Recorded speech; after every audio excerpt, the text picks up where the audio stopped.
Asalaamaaleykum d'abord fi ne alhamdulilah di santaat yàlla suñu borom mu tax ñu fekkee bés bu rëy bi man maa ngi tudd Souleymane Sylla je suis le coordonnateur national du mouvement dénommé Lëkkaloo Keppaari Ndaw ñi ginnaaw loolu je suis coach en développement personnel entrepreneuriat ak art oratoire mais spécialiste éducation émotionnelle doon tamit le président chargé de ce qu'on appelle la logistique et du patrimoine du parti dans un parti politique dénommé les sociaux-démocrates du Sénégal. D'accord tey ngeen am initiative taxawal ko di ko def mooy lu jëm si wàllu reboisement comme ni ko Sénégal yëpp defee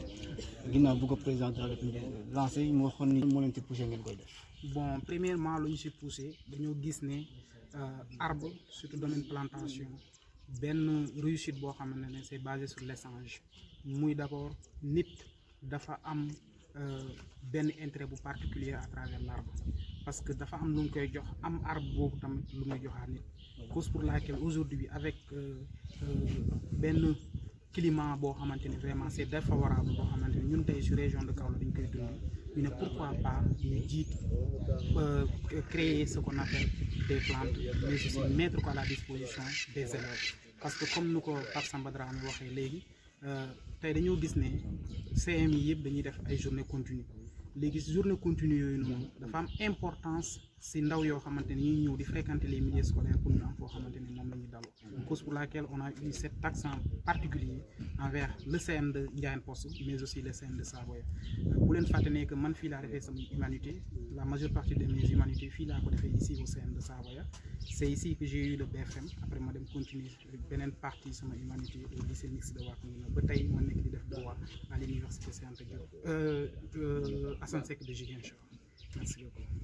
Voilà tey comme par exemple ni nga waxee ne seen association bi di taxawal activité bi est-ce que mën nga ñëw si objectif bi nga xamante ni moom la association bi am ba mën di defar ay activités. Donc laajte nga question bu am solo muy objectif boo xamante ne tey moom moo tax Keppaari Ndaw ñi mu taxaw donc Lëkkaloo Keppaari Ndaw ñi benn mouvement la boo xamante ne si nasaraan ñu ngi koy wooyee alliance palabre de la jeunesse palabre tey buñ ko gisee dans l'Afrique ancestrale dañ doon faral di gis ne les vieux transmettaient les messages à leur progéniture sous l'arbre à palabre mu doon ay discussions yoo xamante ne c'est basé sur des contes des légendes muy benn pratique boo xamante ne dans l'Afrique ancestrale dañ ko doon def ñun tey on a eu une vision claire mooy lan dañuy bëgg di badel askan bi ce qu'on appelle des mérites de solution en faisant quoi en faisant des conférences en développement personnel en entrepreneuriat mais aussi dans la communication mais yemuñu foofu kese dañoo envisager cette année-ci en 2025 à partir de ce mois ñu xool lan moo xamante ne tey askan bi yelloo nañ ko si biir loolu loo xam ne askan bi yelloo nañ ko ñu gis ne samp garab lu am solo la parce que solution la boo xamante ne tey dafay wàññi ce qu'on appelle le réchauffement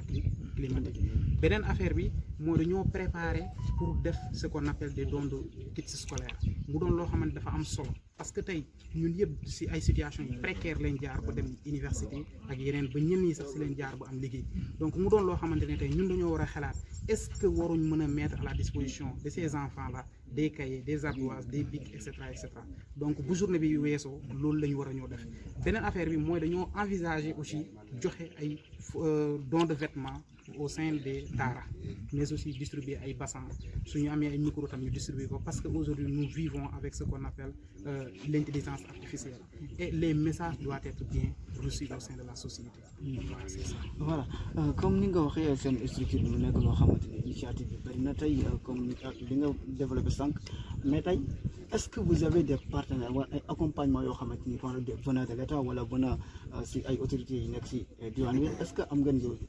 Fondamentalement pour vous faciliter li nga xam ne moom ngeen bëgg a def parce que il vous faut ay dossiers yoo xamante ni war ngeen ko am wala yi ngeen war di toppatoo est-ce que am ngeen ci ay accompagnement. Sincèrement pour le moment on n'a jamais eu d'accompagnement mais on a eu que ay participation des hommes de bonne volonté muy nit ñoo xamante ñuy jóg def te yàlla rek tax à l'image de Pape Samba Dramé il a été notre premier frère d'honneur en 2024 au sein de Ndiayène Poste c'est le 29 septembre 2024 ñu animé woon foofu benn conférence boo xamante ne ñu ngi ko doon tuddee le déclic boobu ñu animé ko si c'était moi d'ailleurs le conférencier ma animé woon ko si ñaari fan première bi dama waxoon si loo xamante ne moom moo nekkoon de développement personnel parce que nit ki foog nga xam sa bopp yëg sa bopp d'abord pour nga mën a góorgóorlu beneen affaire yi mooy ñu orienté la si loo xamante ne moom moo jëm si wàllum entrepreneuriat parce que aujourd'hui si jamono ju ñuy nekk di dund ni entrepreneuriat nekkatul devoir mais c'est une obligation donc ginnaaw bu mu doonee obligation nag si leen doon booster encore la population pour ñu mën a comprendre le message bu loolu weesoo amoon nañ benn partenaire boo xamante ne Dakar la jóge woon grâce à Ugino ñu amoon ko muy jiite ce qu'on appelle Sen Voyage mais entre temps dafa amoon ay quelques rëq-rëq finalement il n'avait pas pu venir assister aux activités mais n'empêche cette fois-ci je tiens à remercier chaleureusement mooy Aliou Sow bu mairie bu Wack Ngouna boo xamante ne tey moom moo ñu defal véritablement un soutien particulier mu jox ñu benn tricycle mu jëlee garab yi depuis l'agence de l'eaux et forêts bu Wack Ngouna indil ñu ko fii si CM de Ndiayène mais indil ñu ko aussi si CM de Saba mais tamit ñu gis ne beneen partenaire boo xamante ne yàlla baddil nañu ko muy le chef de brigade de Wack Ngouna boo xamante ne moom moo jiite wàllum eaux et forêts bi mu ñëwoon fii nii accompagner ñu si reboisement bi mu doon loo xamante ne vraiment lu am solo la mais nous tendons la main à tous les hommes à toutes les personnes de bonne volonté ñu ñëw ñu accompagner ñu parce que lii mouvement boo xamante ne c'est pas muni d'aucun accompagnement politique ñu dañoo am suñu idéologie bëgg ko faire promouvoir bëgg ko faire accentuer autour du développement et autour de la commune te loolu noonu dafa mériter beaucoup de soutien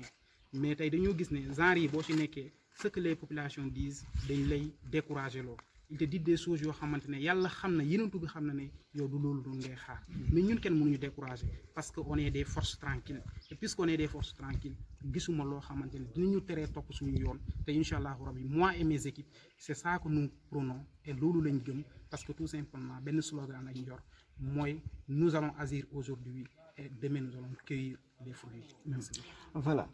tey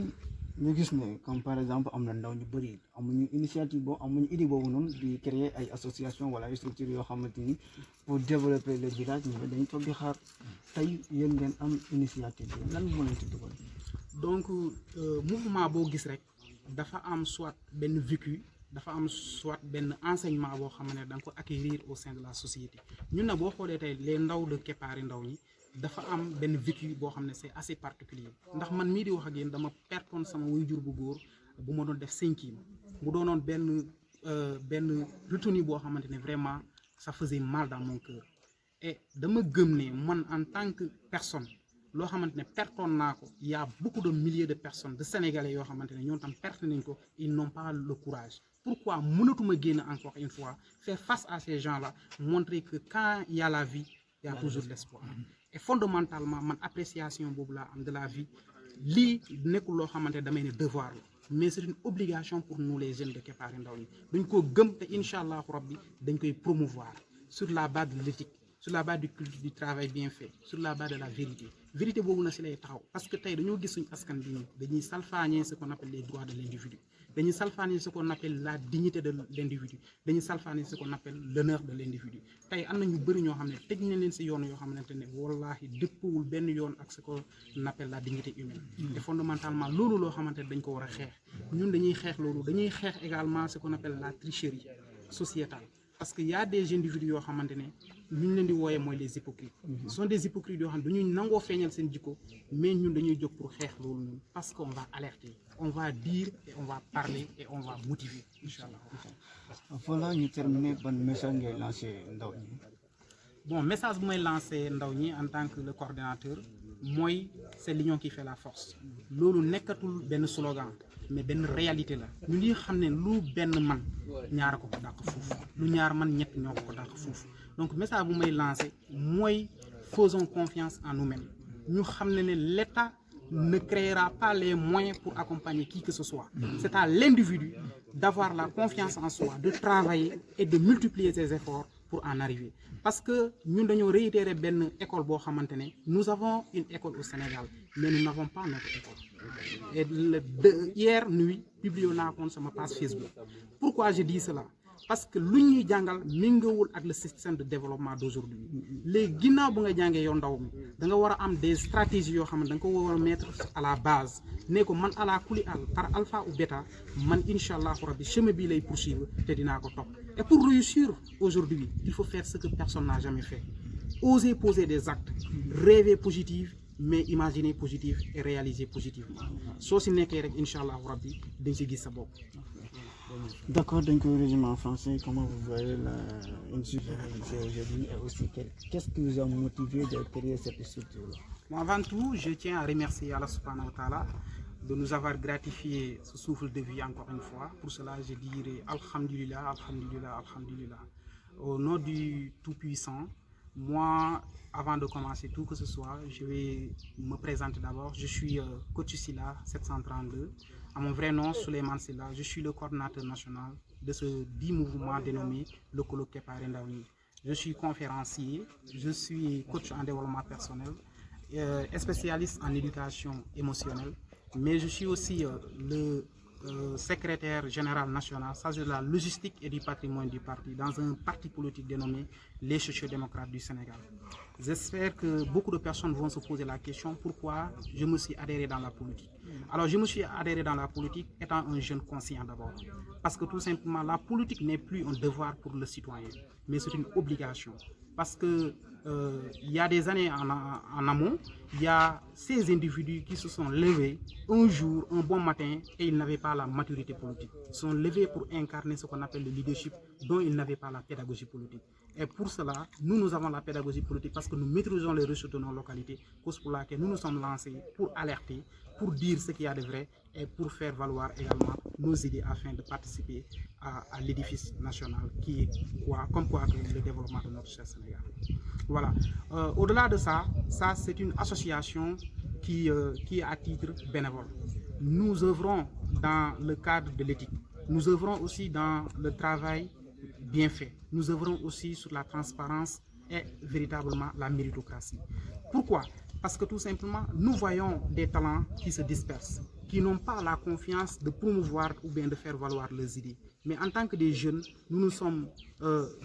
munis d'un courage de vouloir accompagner la société à travers des conférences, à travers des activités de reboisement, à travers des dons de fournitures scolaires à titre gratuit. Parce que nous n'attendons pas à l'État, nous n'attendons pas aux sponsors, parce que tout simplement, nous sommes des jeunes unis et nous sommes confiants en nous-mêmes. Voilà. Qu'est-ce que vous attendez à la jeunesse? Ce que nous attendons à la jeunesse, c'est une forte mobilisation et d'y croire à l'avenir. Parce que tout simplement, moi je dis souvent que ces deux verbes-là sont des verbes très importants. C'est le verbe agir et le verbe subir. Tout ce que tu n'oses pas faire aujourd'hui, demain tu subiras les conséquences. Donc mieux vaut agir aujourd'hui et de ne pas subir les mauvaises conséquences demain. Et pour ce faire, tu dois apprendre. Après avoir appris, tu dois assimiler une totalité de connaissances. Et après avoir assimilé une totalité de connaissances, il faudra appliquer une partie de cette connaissance-là pour faire valoir tes compétences. Parce qu'aujourd'hui, nous vivons dans un monde qui sera basé fondamentalement, ou bien qui est basé même sur ce qu'on appelle la méritocratie. Et la méritocratie se fait voir par ce qu'on appelle l'expérience. Ok, merci.